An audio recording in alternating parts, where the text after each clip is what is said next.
episode of the Let's Talk Bourbon County podcast, the podcast where we talk all things Bourbon County. They let us come back for a second episode. We're back. You know what? We had 7,000 views in our first episode. I was pretty happy with that. Yeah. For the first video, I think it was great. Yeah. Let's introduce our first segment. We're going to talk community events with my cohort extraordinaire and tourism director, Betty Ann Allen. What's up? Everything. You know everything's happening in Bourbon County. To be clear, spring does kick off the event season because, we don't have a lot of indoor places. Exactly. In Bourbon County. And this year we're kicking it off with Art Walk, which is April 19th. And it's going to be the best art walk ever because we are getting involved earlier this year. And we've got a link to our website that tells you how to participate. It doesn't cost anything for vendors to set up.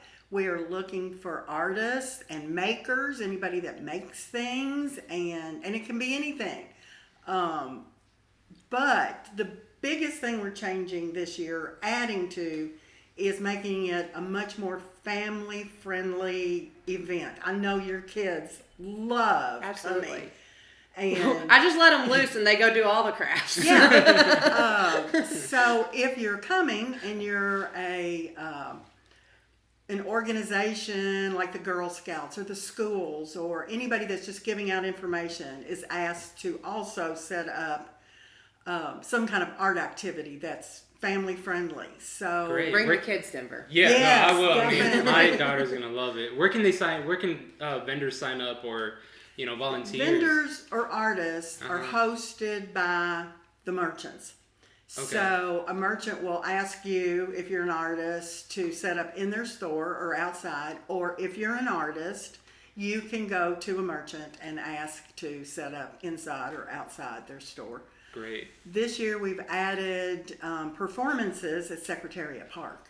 So from 6 o'clock till 8:30, we have a half an hour time slot where anybody that wants to showcase their musical or performance talents, or if they are an author and want to read part of their open mic night at Secretariat it's Park. Kind of like open mic night at Secretariat Park, but we don't have a mic.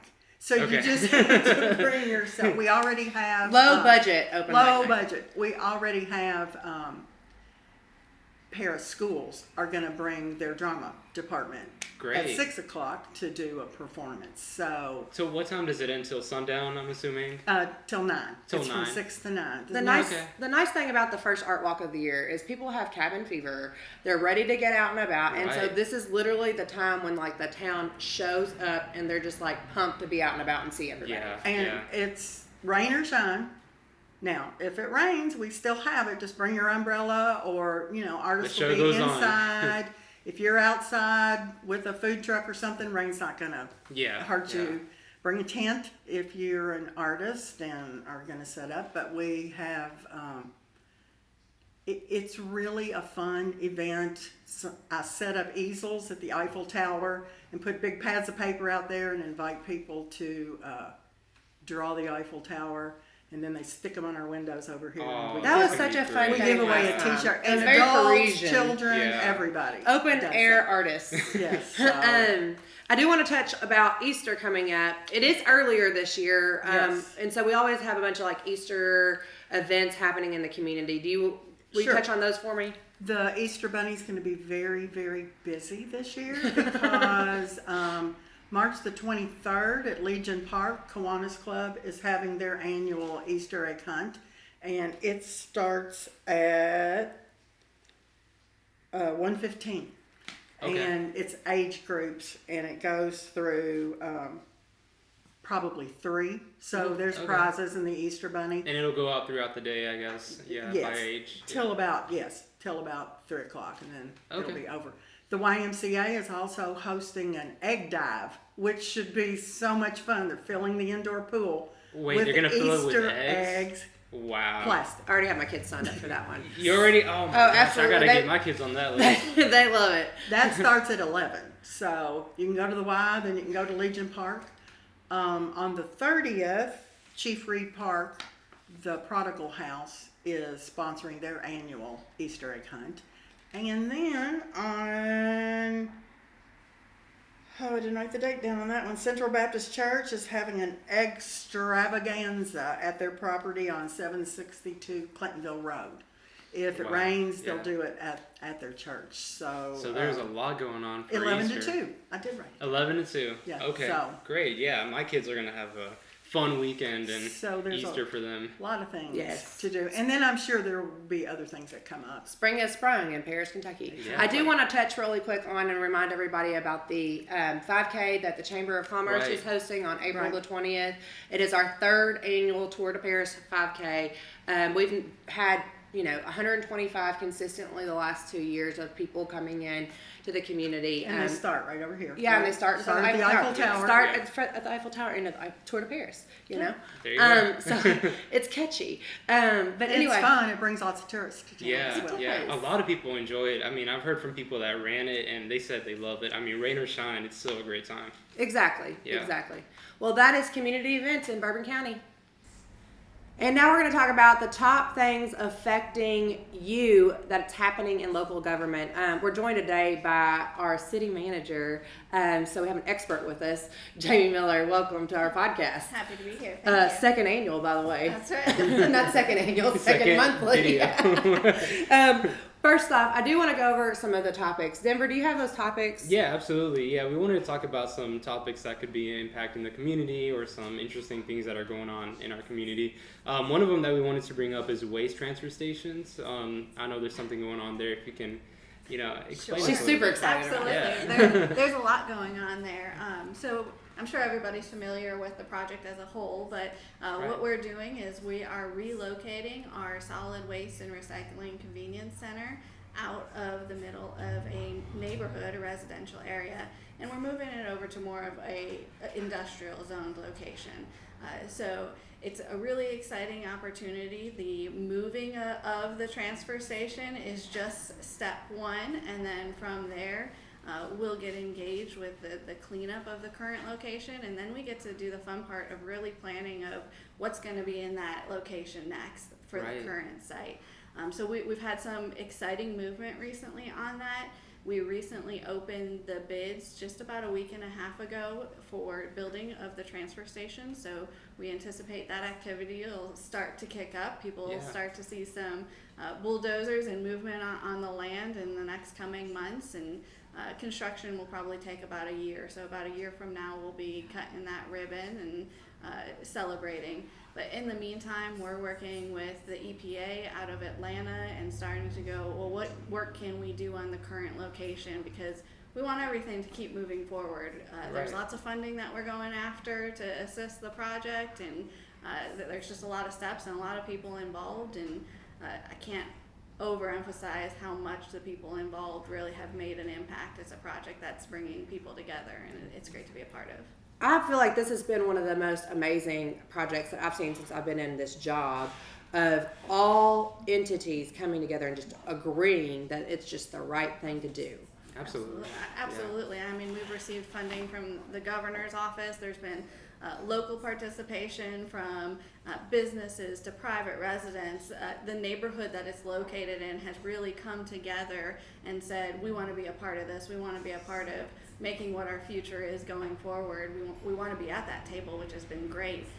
We've had state societies. We've worked with the state EPA. We have had National Parks and Recreation Society. So from the state to the national, local, everybody's engaged. All hands on deck. All hands on deck. And we need it. We need the help. So we're happy about it. Yeah, it almost makes your hair stand up a little bit, because the day the governor came in, he was just so excited to be part of that and give the grant money, and it was just it was really an all heads coming together situation of just to show the joint effort. So I think that's a great thing happening in the community. What's next on our list? Yeah, the other bullet point that we wanted to hit was just the potential airport at the Bluegrass Station update. If you have anything on that, or I'll comment on this one actually. No, go ahead. So recently the governor put out a statement saying that he was not publicly going to be for the expansion of Bluegrass Station at this point, basically because of the lack of community support. It's caused a lot of questions and concerns from landowners in the area.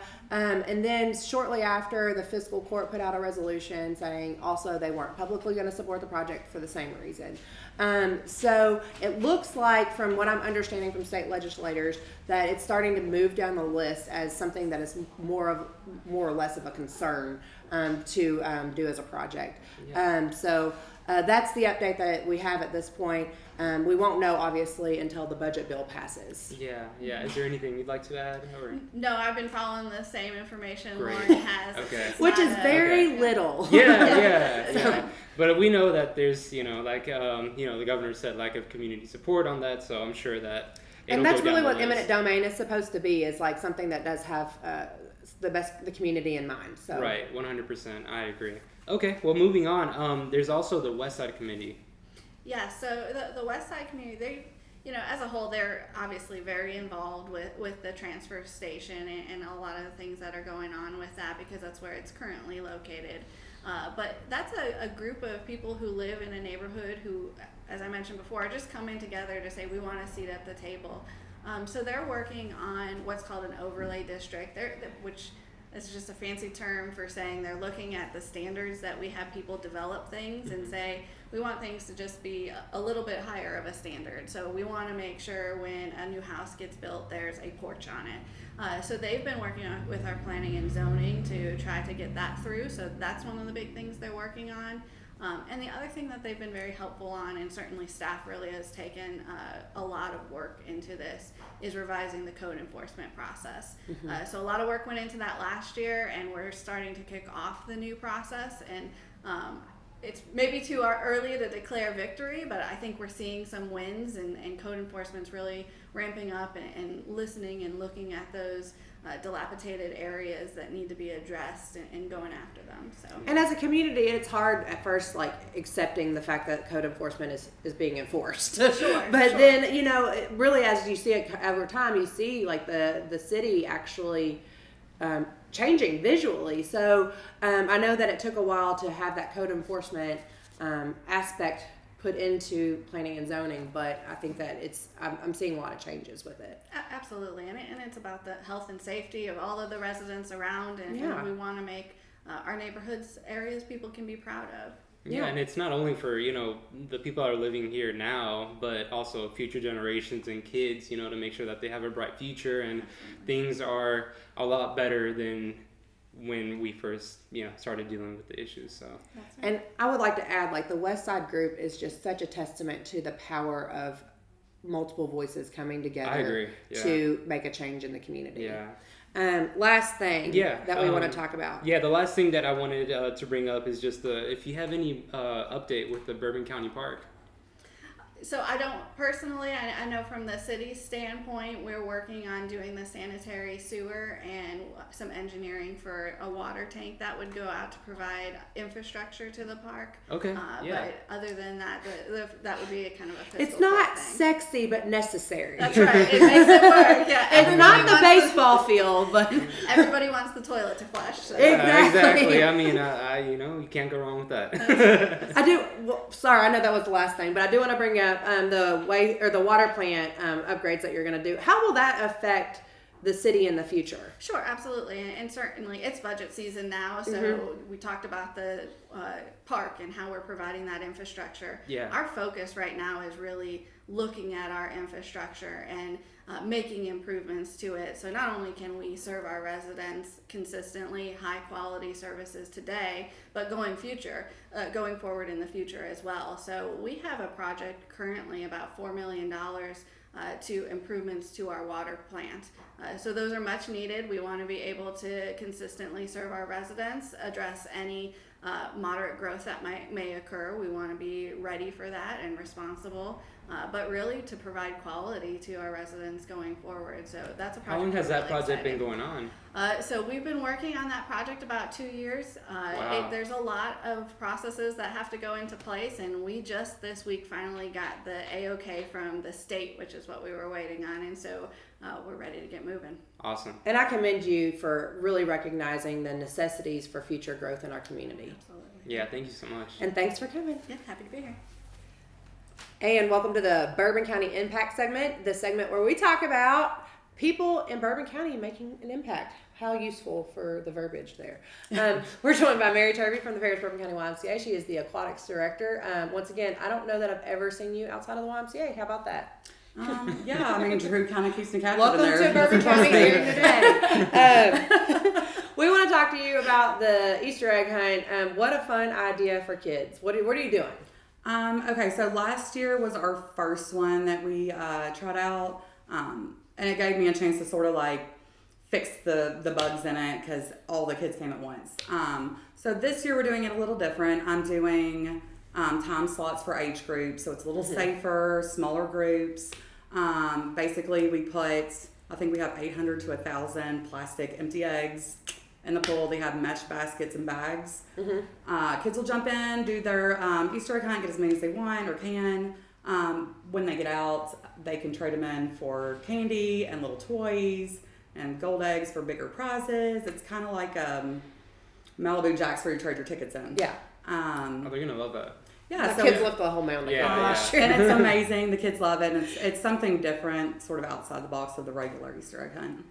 Yeah, I think that's such a fun idea and way to be like thinking, outside the box and thinking about the kids and something for them to do. I think that the Y is always consistently thinking of what is there to do for families in the community and how can we provide for these families and provide something to do. So Absolutely. talk a little bit about like how you feel like through swim lessons, like you're helping families grow and helping them gain skills and different things like that. Yeah, so I mean, we will teach from baby to 95. I mean, I've taught, I think last year my oldest was about 78, my oldest person. My youngest was like a year and a half. It's such a good life skill I feel like that everybody needs to have under their belt. For me, like for my kids, like I really value the skill set that they get out of it, and how they're able to feel confident in the pool and gain those skills through. We talked about like not touching the ground most recently. Right. So in the second grade swim lessons, we kind of filter kids that wouldn't usually have access to swim lessons, and we do 2 full weeks for every second grader in our district, plus Nicholas County, and next year we're starting with Harrison County. It's going to start coming down. I also wanted really? to mention though that like that skill, the life skill of learning to swim. I mean, you never know when the kids are going to need it. I mean, I hear all the time, kids drowning in community pools or pools in where they live in their apartment buildings and stuff, and that's just so life-changing when they know how to swim whenever they need to do it. I mean, it is the leading cause of death from between the ages of newborn and 4 years old. Yeah. So what a great investment that you're making in your kids. You're literally saving lives. Stop. Well, so she's passionate about her job. Yes. Talk a little bit about like what makes you so dedicated and passionate to making sure kids are aware and families are aware. Right. So I mean, for the Y itself, I grew up there. Both my sisters competed on the swim team, so I was competing by the age of 3. Wow. So I basically I was one of the Y babies that raised by the YMCA. I was there all the time. Yeah. So it kind of came a full circle. That's always been in my heart. It gave me confidence and friends. And so when I was asked to come back as an adult, there was no question about it. I didn't even think about it. It was perfect. The staff there are so passionate about what they do, so it really kind of amps you up. Could you tell us a little bit about, sorry to interrupt You're you. good. Sorry. You're good. Could you tell us a little bit about how, like, the YMCA had impacted you as growing up, through the YMCA? Oh, yeah, of course. Basically, so I went to St. Mary's. So after I got out of school, me and my sister would walk down straight to the YMCA. We would hang out the whole time. They really looked out for us, made sure we were safe, and it was like a home away from home. Like, when I wasn't home, I was so comfortable there, and all the staff were always just so caring and nice. And I hope the staff, that we give that same sort of impression to the ones that are now, the kids that are coming now. So That's awesome. So I will, from personal perspective, the YMCA is such a treasure to the community, and for families to have something to do, for kids to be taken care of, for adults to be healthy. So thank you all for the work and the mission amount of work that you all are always doing. you're welcome. Denver, I love this segment, the Best of Bourbon segment that we have come up with. It is be a good all one. about all positive things happening in Bourbon County. Right. The reason I love this is because it's good to touch on just like the good stuff happening in our community. Absolutely. And today we're joined by my friend, Dr. Larry Bagley, who is the superintendent of Bourbon County Schools. So I want to go over a couple of different things. First off, are you settling into Bourbon County as a new resident? Love Bourbon County. I appreciate that question because, if you want to talk about staying positive and being positive, during the interview process and stuff like that, my wife and I kind of interviewed Bourbon County in Paris before I put the application in, and we fell in love with the town right away. It has everything that we thought that our family needed. It has industry and resources close by, but with the small town rural feel that we're used to. And I remember, I think I was reminded in one of the earlier segments about the art walk that's coming up here in April. That will mark about a 1-year anniversary from my first trip to Paris and Bourbon County. And when my wife and I were walking down the streets during the art walk, she looked at me, she said, "Larry Joe, this is our home." And so, great. Bourbon County is Yeah. great. Been good to me. Been receptive to me and my family, and that's been really important. That's awesome. Yeah, that's great. I do want to talk about this has been something that we've kind of been working on in the background and talking about for a while, a possible career and technology center on the campus of Bourbon County Schools. What does that look like for you all? And also way to dream big. Yeah, so, thank you for giving me a lot of credit for that. But this has been on the long-term planning committee or planning process for Bourbon County Schools for probably the last 10 years. You just get to cut the ribbon for it. Well, the tax base has been really interesting. And if you've noticed your assessments on your personal property and how that has increased. But that has increased some revenues for Bourbon County Schools, and it's what's made it possible.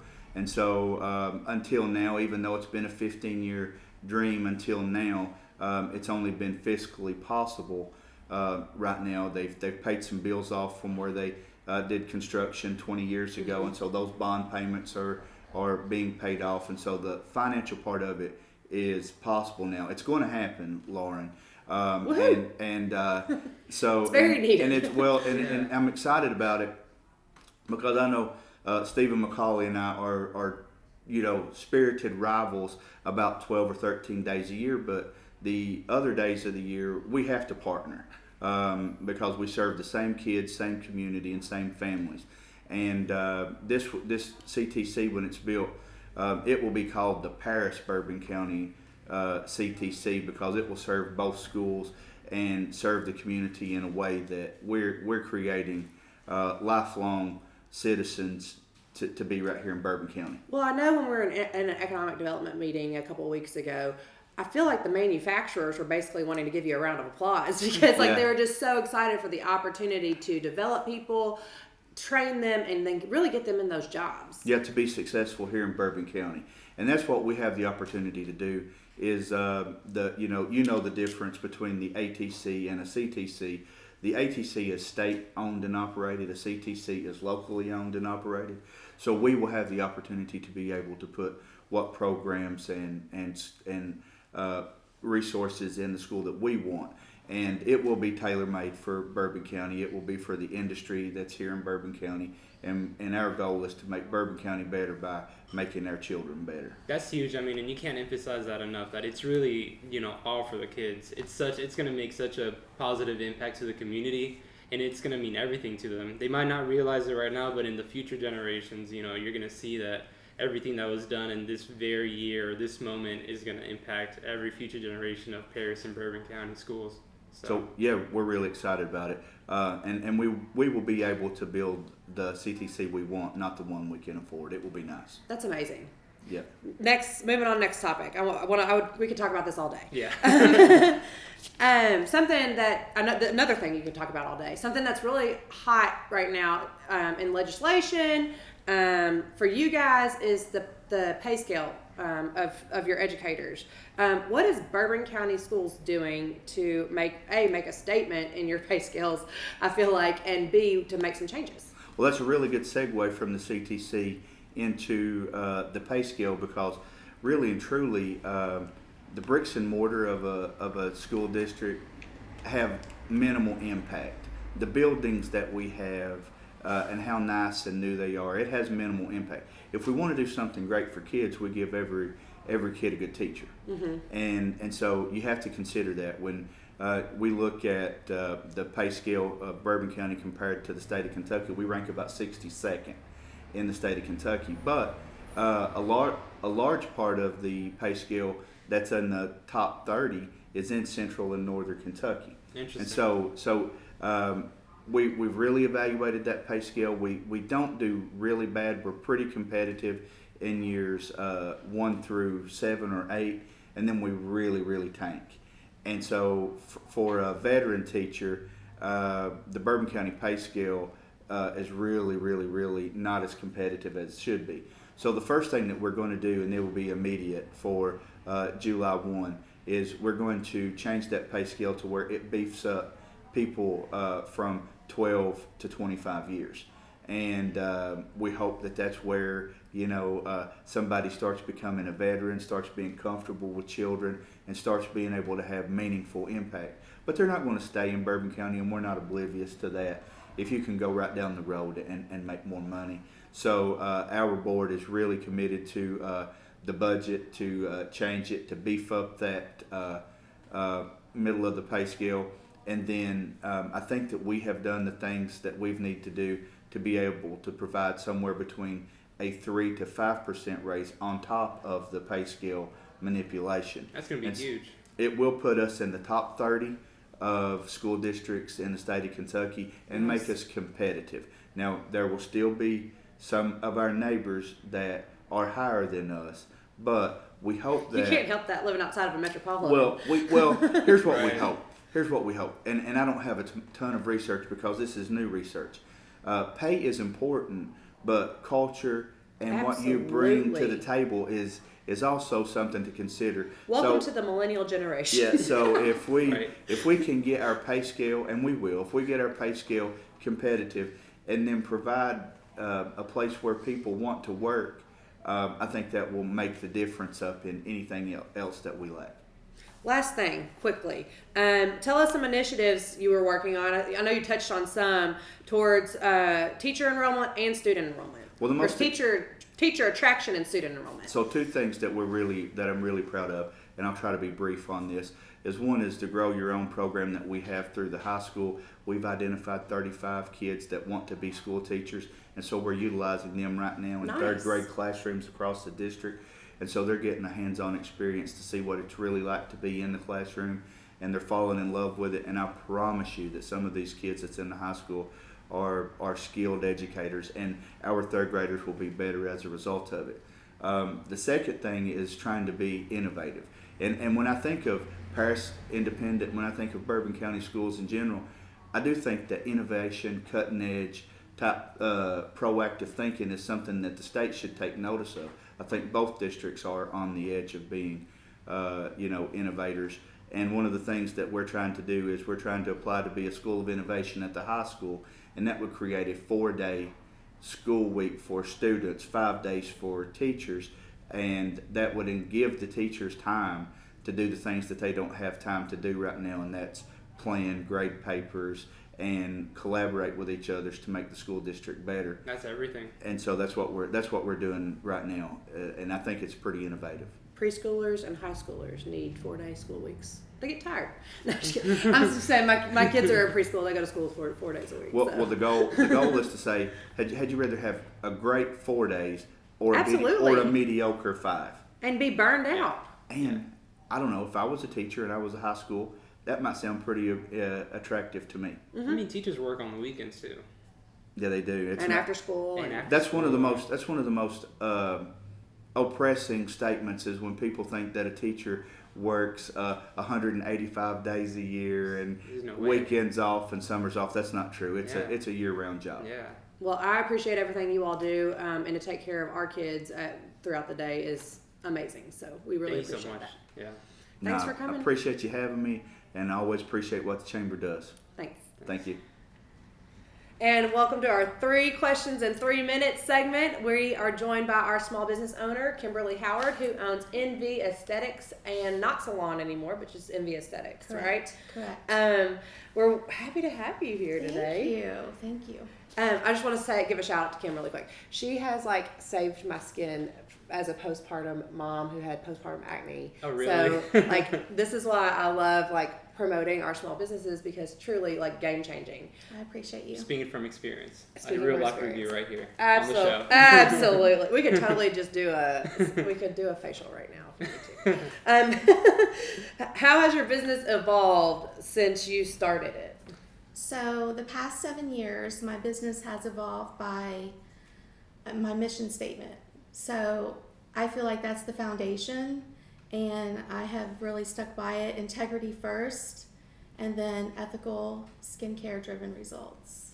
That's such a good mission statement. Absolutely, And then with adding my medical director, Dr. Joel Monsives, has been a game changer for my business. I've been able to provide more treatments, medical grade skincare products, and serve more of the community. So. And also, to note, you started in a space that was super tiny, 600 square feet. Then you went to a bigger space, and now you're in your current space that has multiple rooms in it, and that's amazing. Yeah, I literally started, true story, from the very bottom. So. Wow. And that's a whole nother story. That just shows the power of grit, man. You had to overcome a lot of hurdles. Yeah, I have a dream, and I've just stuck by that mission statement from That's the beginning. so inspirational. So. And what lessons have you learned throughout the opening of your business? So, by remaining open to change, keeping up with the trends, refining my menu for people to that changes, and to stay up with the industry, the beauty industry, because it is so competitive. It is. Yes. And also, I think that you've done really well at being attentive to your clients and Yes. what they need. Yeah. And I'm always on my phone. Yeah. How do you keep up with that client relationship that you have to constantly be right there and engaged? I mean, I feel every client that walks through my door, I want to be able to connect with them.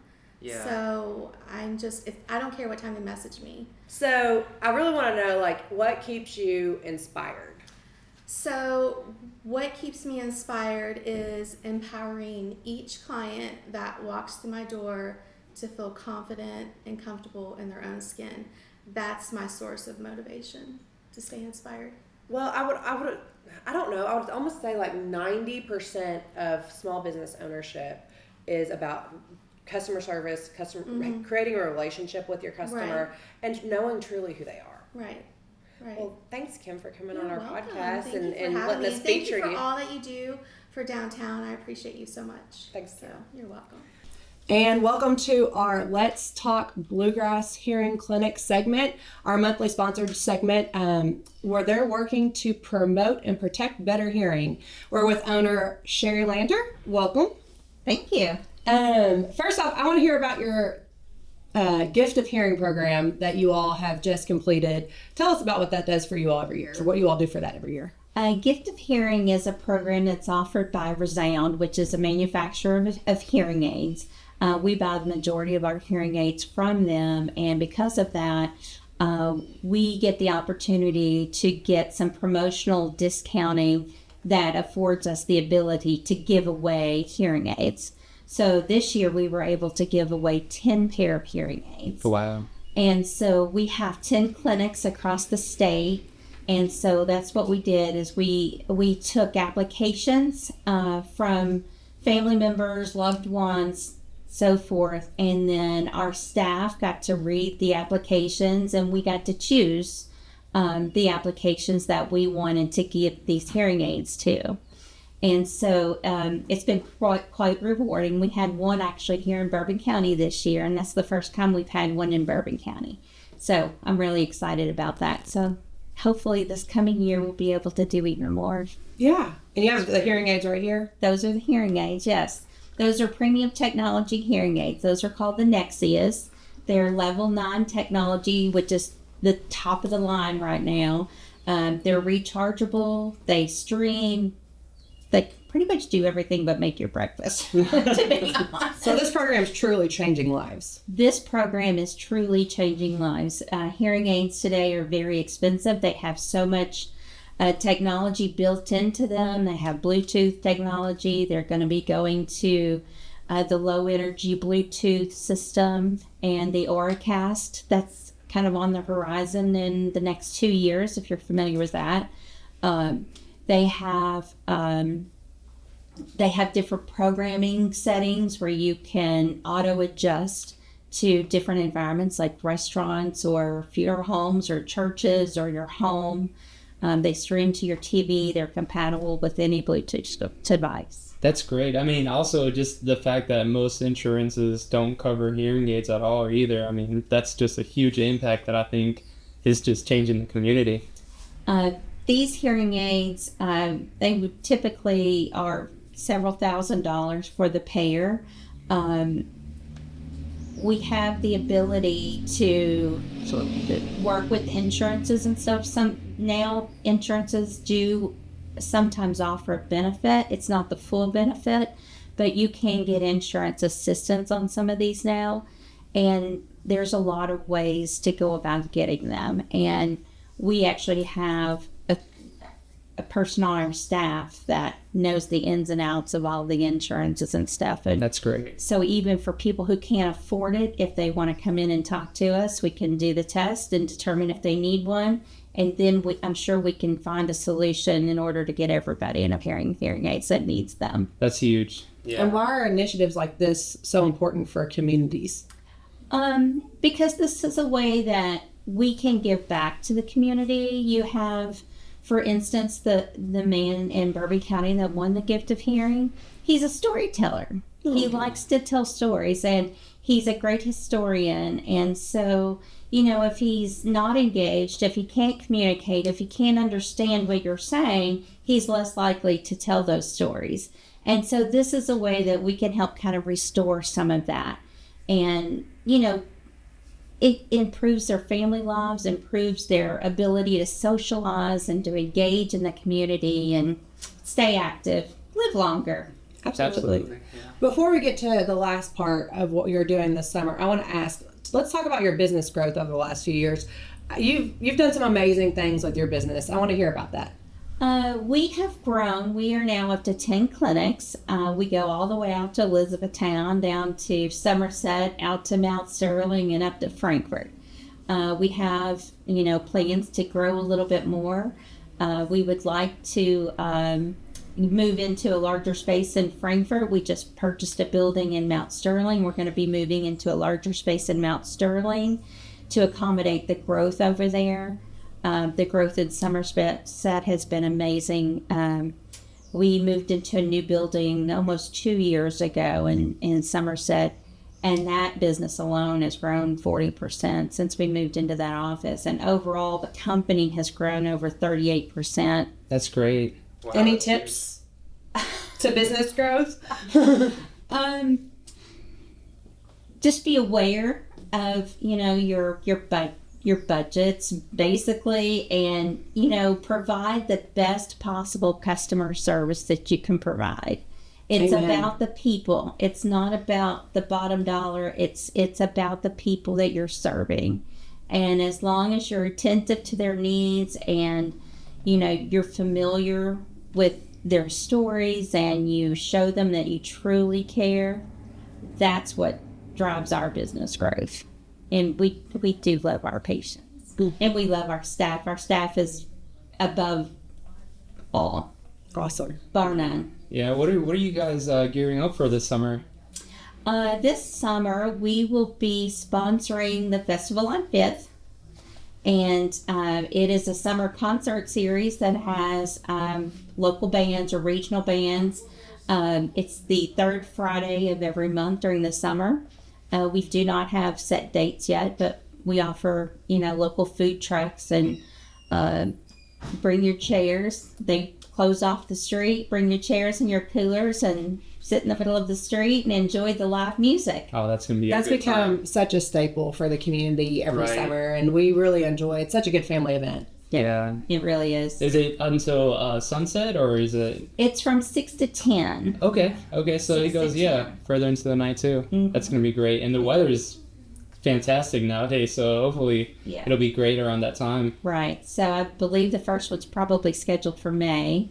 Perfect. And so we'll be promoting it a lot through social media and through the chamber. So how can people find you guys or reach out to you online? We are bluegrasshearing.com. Okay. And we have, our website is very extensive. You can look at any one of our locations. You can see all our staff and our doctors on there. And the gift of hearing information is on there, and all of the winners are on there, and their pictures and their stories are on there. So you can apply at any time of the year? Go ahead. No. Okay. We start taking applications in December. Okay.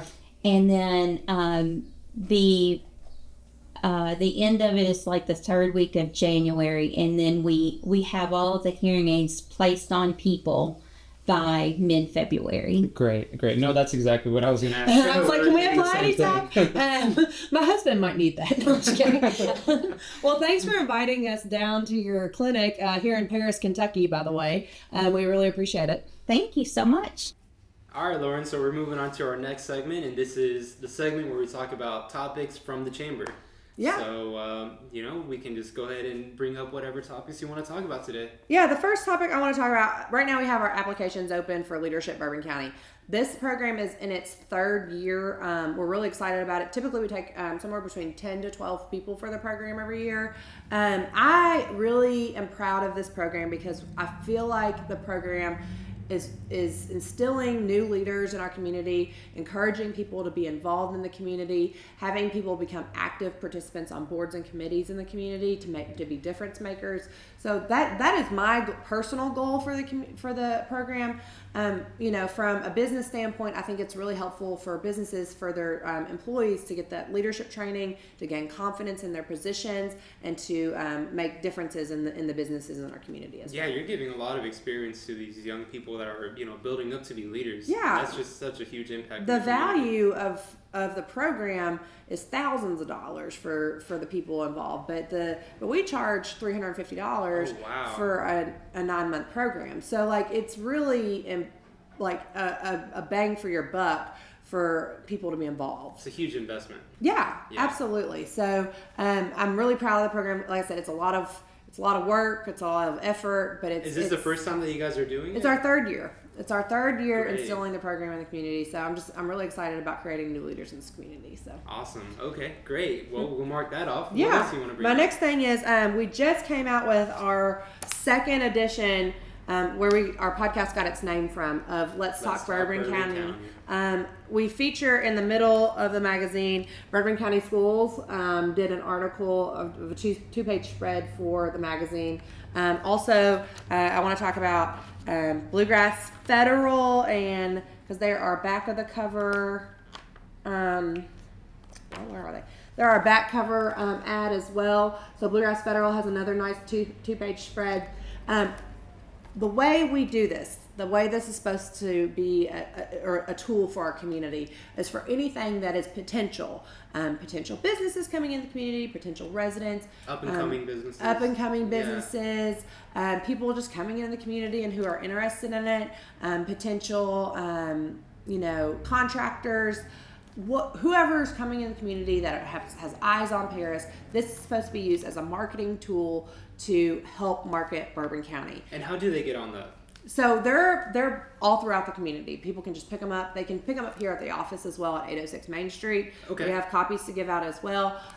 City Building has copies. The courthouse has copies. Everywhere in Bourbon. Yeah, pretty much we try to hand them out to anybody that can pick them up, off a coffee table or whatever, and take it with them. So yeah, I think that's so useful. That's such a tool that people can just grab and look over and see what's going on in Paris, what's up and coming, everything. It's great. Yeah. So our initiatives in the last couple of years have been purposely trying to initiate things and communication tools that are permanent, lasting ways of getting the information out there.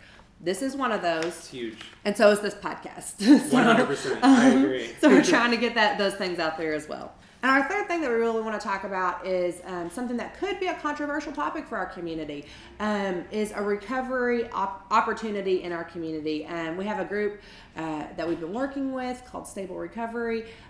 Who they are is they are a workforce development recovery organization that is a nonprofit organization.